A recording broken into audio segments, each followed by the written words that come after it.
नमस्कार, आप देख रहे हैं द न्यूज लुक। मेरा नाम अभिषेक श्रीवास्तव है। गायघाट उत्तर रक्षा गृह का जो मामला है, शुरुआती दौर से ही हम आपको दिखा रहे हैं कि आखिरकार किस तरह से पूरा प्रोसीजर को फॉलो किया जा रहा है। हमारे साथ जो शख्स मौजूद हैं वो पूर्व आईपीएस अमिताभ दास सर हैं, जिनसे हम बातचीत करेंगे, क्योंकि कल वंदना गुप्ता को पुलिस की टीम गिरफ्तार करने गई थी। एसआईटी की टीम जो गठित की गई है गिरफ्तार करने गई थी, लेकिन वंदना गुप्ता की गिरफ्तारी नहीं हुई वहां से। अमिताभ सर का कई दावा है, उनसे सीधे जुड़ेंगे, उनसे बातचीत करने की कोशिश करेंगे, जानने की कोशिश करेंगे कि आखिरकार ये पूरा जो मामला है, वंदना गुप्ता को जब एसआईटी की टीम जाती है गिरफ्तार करने के लिए तो क्यों नहीं गिरफ्तार कर पाती है। सर, कल जिस तरह से खबर आई कि हाँ एसआईटी टीम पहुंची है वंदना गुप्ता को गिरफ्तार करने के लिए, उसके बाद भी गिरफ्तारी नहीं हुई, कुछ इस पे आप लगातार बोलते रहे हैं, इस मामले पे क्यों नहीं गिरफ्तारी हुई? देखिए, ऐसा है, मैं शुरू से कह रहा हूं कि शेल्टर होम की लड़कियों को बिहार सरकार के मंत्रियों को सप्लाई किया जा रहा है। जिस दिन सच्चाई उजागर हो गई, नीतीश कुमार की सरकार गिर जाएगी। कल जो तमाशा हुआ है शेल्टर होम में, वो भी मैं आपको बता दूं। 21 फरवरी को एसआईटी गई थी शेल्टर होम में वंदना गुप्ता को गिरफ्तार करने के लिए, क्योंकि 25 तारीख को हाईकोर्ट में सुनवाई है। उसके पहले एसआईटी को कुछ ठोस एक्शन दिखाना है हाईकोर्ट को। वंदना गुप्ता को गिरफ्तार करने के लिए एसआईटी गई। वंदना गुप्ता ने सीधे धमका दिया एसआईटी को कि ठीक है, मेरी गिरफ्तारी तो हो जाएगी, अदालत में मैं एक एक मंत्री का नाम खोल दूंगी, है ना। उसके बाद एसआईटी के हाथ पैर फूल गए, है ना। उसके बाद वरीय अधिकारियों से पूछा गया, वरीय अधिकारियों ने कहा कि उल्टे पर लौट जाओ, उल्टे पर लौट जाओ, वंदना गुप्ता को नहीं अरेस्ट करना है। और वो जो पूरी गिरफ्तारी का ये था वो टाइम फिक्स कर गया।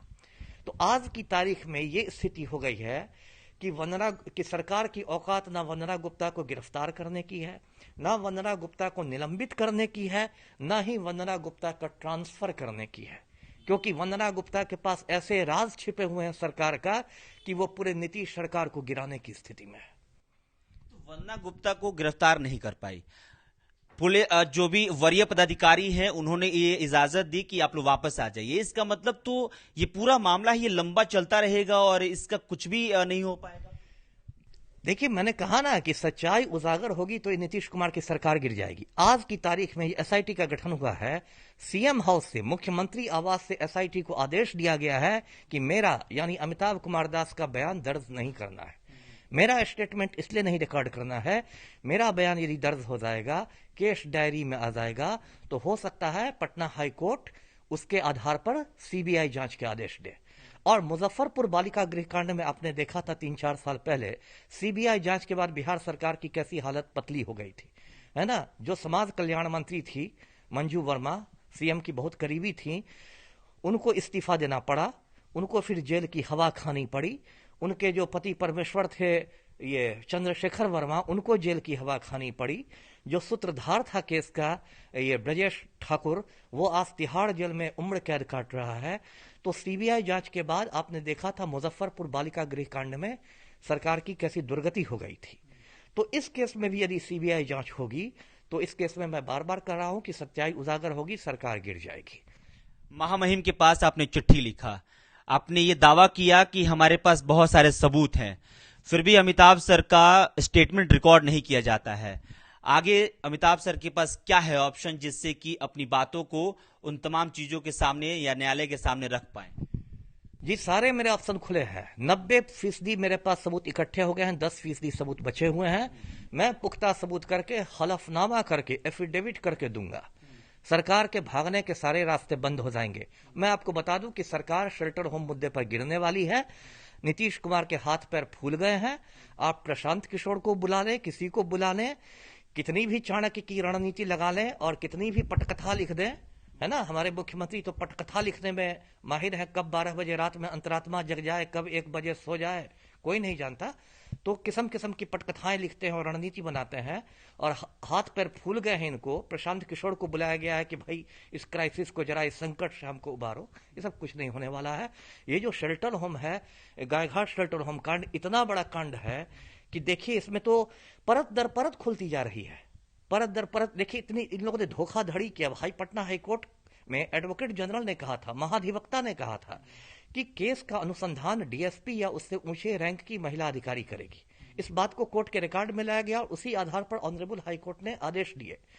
और जब सीनियर एसपी पटना का आदेश निकलता है तो लूसी कुमारी नाम की दारोगा को सब इंस्पेक्टर को अनुसंधानकर्ता बनाया जाता है। तो ये तो खुल्लम खुल्ला जिसको कहते हैं आप कंटेम्प्ट ऑफ कोर्ट कर रहे हैं, न्यायालय की अवमानना कर रहे हैं। इसमें तो कोई कड़े न्यायमूर्ति रहेंगे तो इन लोग को जेल की हवा खिला देंगे, है ना। न्यायालय की अवमानना इतना गंभीर मामला है कि यदि कोई कड़े न्यायमूर्ति महोदय हो तो इन सारे अधिकारियों को वो बेउर जेल की हवा खिला देंगे। आप इसको मजाक नहीं बना सकते हैं। शुरुआती दौर से ही देखा जा रहा है कि पुलिसकर्मी हो या फिर जिला मजिस्ट्रेट हो, तमाम लोगों से लापरवाही हुई। आज लगभग 2 सुनवाई हो चुकी है, तीसरी 25 फरवरी को है। किसी भी अधिकारी पे भी कोई ऐसा नहीं कहा गया कि भैया आप लोगों ने गलती की है और उसकी सजा आपको मिलेगी। डीएम साहब ने नहीं लिया एप्लीकेशन, वो कंप्लेंट नहीं लिया, डीएम साहब पे कोई कार्रवाई नहीं हुई, थानेदार ने एफआईआर नहीं किया, उस पर भी कोई कार्रवाई नहीं हुई। तो आखिरकार क्या चल रहा है? ये सिस्टम के अंदर आप रहते हैं और सिस्टम के थे आप, चाहे सारी चीजों को समझते हैं, क्यों हो रहा है ऐसा? वही मैंने कहा ना कि तो सरकार की का जो अस्तित्व है वो दांव पर है, सरकार का वजूद दांव पर है। न्यायालय को इस पे करना चाहिए था। न्यायालय के पास तो असीमित शक्तियां हैं और आज जो भी मामला आगे बढ़ा है वो न्यायालय की वजह से ही बढ़ा है। नहीं तो यहाँ तो पटना डीएम ने तो उस लड़की से मिलने से इनकार कर दिया था।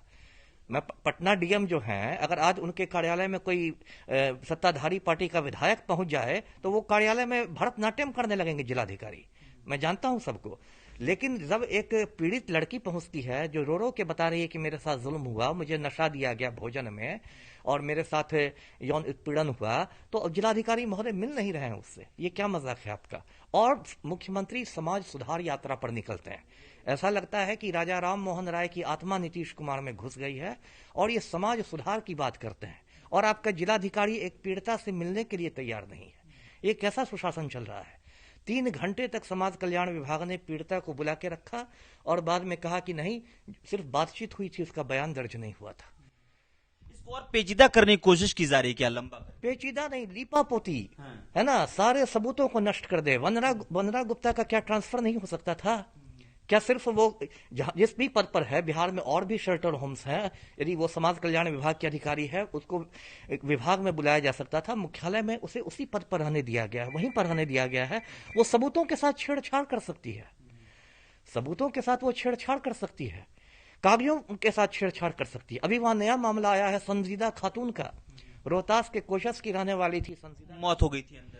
हाँ, और बालिग होने के बाद, और उसमें मुझे जानकारी मिली है कि 11 बार सम्मन गया था कोर्ट का, लेकिन संजीदा खातून को पेश नहीं किया गया और बालिग होने के बाद उसकी मौत हो गई, इलाज की कमी से मौत हो गई। नए नए मामले निकल रहे हैं। अब संजीदा खातून की मां कह रही है कि 5,000 रुपया मुझे लेकर मुझे बेटी की लाश दी गई। ये लोग लाशों का सौदा कर रहे हैं शेल्टर होम को। कई दिनों के बाद आप शेल्टर होम जो है वो लड़कियों के इसके लिए है, उनकी मतलब उनको सुरक्षा देने के लिए है, उनकी मदद करने के लिए है, कि यहाँ पर आप तो लाश को नोच रहे हैं, कफन को बेच रहे हैं। ये क्या हो रहा है? और वो भी राजधानी पटना में, सबकी नाक के नीचे, जहां सुशासन बाबू बैठे हुए हैं, जहां इतने बड़े समाज सुधारक लोग बैठे हुए हैं, इतना बड़ा समाज कल्याण विभाग है, करोड़ों का बजट है समाज कल्याण विभाग का, और वहां के सीसीटीवी कैमरे खराब हो जाते हैं। आप सीसीटीवी कैमरों की मरम्मत नहीं करा रहे हैं, आपका बजट करोड़ों रुपए का है। तो सिर्फ बात बनाने से तो नहीं सुशासन चलता है। जी अमिताभ सर, आखिरी कौन सा तारीख रखे हैं जिसमें कि एफिडेविट के जरिए ये बताएंगे कि हाँ फलाने लोगों के पास शेल्टर होम से बच्चियों को भेजा जाता था? अब ऐसा मैं कोई तारीख तो नहीं दे सकता है ना। अब मैं कोई मोदी तो नहीं हूं कि 15 लाख रुपए आपके अकाउंट में भेज दूं और इसका आप इंतजार ही करते रह जाए। मैं कोशिश कर रहा हूं मार्च में, होली के पहले तक मैं हलफनामा दे दूंगा। होली के पहले तक हलफनामा दे दीजिए। जी चलिए, हमारे साथ अमिताभ सर थे। इन तमाम चीजों को अगर कंक्लूड करना चाहें तो बहुत चीजें हैं जो कि आप सुन चुके हैं, लेकिन इस बात को समझिएगा कि वंदना गुप्ता को गिरफ्तार करने के लिए एसआईटी की टीम पहुंचती है और गिरफ्तार नहीं कर पाती है। एसआईटी की टीम जो गठित होती है उसमें जिसको लीड करना चाहिए वो दरोगा रैंक की है, जबकि न्यायालय का जो आदेश है उसके हिसाब से डीएसपी रैंक की अधिकारी होनी चाहिए थी। इन तमाम चीजों को समझिए कि और इस बात को समझने की कोशिश कीजिए कि आखिरकार शेल्टर होम मामले में इतना लीपापोती करने की कोशिश क्यों की जा रही है। अमिताभ दास सर का जो मानना है यह है कि स्टेटमेंट इनका रिकॉर्ड किया जाना चाहिए, क्योंकि किसी भी कड़ी में अगर कोई ये दावा कर रहा है और वो एक पूर्व आईपीएस हैं, एक अधिकारी रह चुके हैं और ये दावा कर रहे हैं कि इनके पास कई सबूत हैं, तो इनके स्टेटमेंट को रिकॉर्ड किया जाना चाहिए। लेकिन इनके स्टेटमेंट को रिकॉर्ड नहीं किया जा रहा है। इनके पास एक विकल्प है जो कि एफिडेविट के जरिए तमाम चीजों को सौंपेंगे। ये होली के पहले सर का कहना है कि हम इस तमाम सबूत को इकट्ठा करके सौंप देंगे। देखना होगा कि आखिरकार 25 फरवरी को न्यायालय में क्या कुछ होता है, कितनी रिपोर्टें सौंपी जाती हैं, कितना स्टेटमेंट सौंपा जाता है। लेकिन वंदना गुप्ता की गिरफ्तारी नहीं हुई, इस पे क्या कुछ अधिकारी जवाब देते हैं। तमाम चीजों के अपडेट्स के लिए हमारे साथ बने रहिए, द न्यूज लुक देखते रहिए। चैनल पर सब्सक्राइब कर लीजिए, फेसबुक पेज पे देख रहे हैं तो लाइक कर लीजिए। बहुत बहुत शुक्रिया।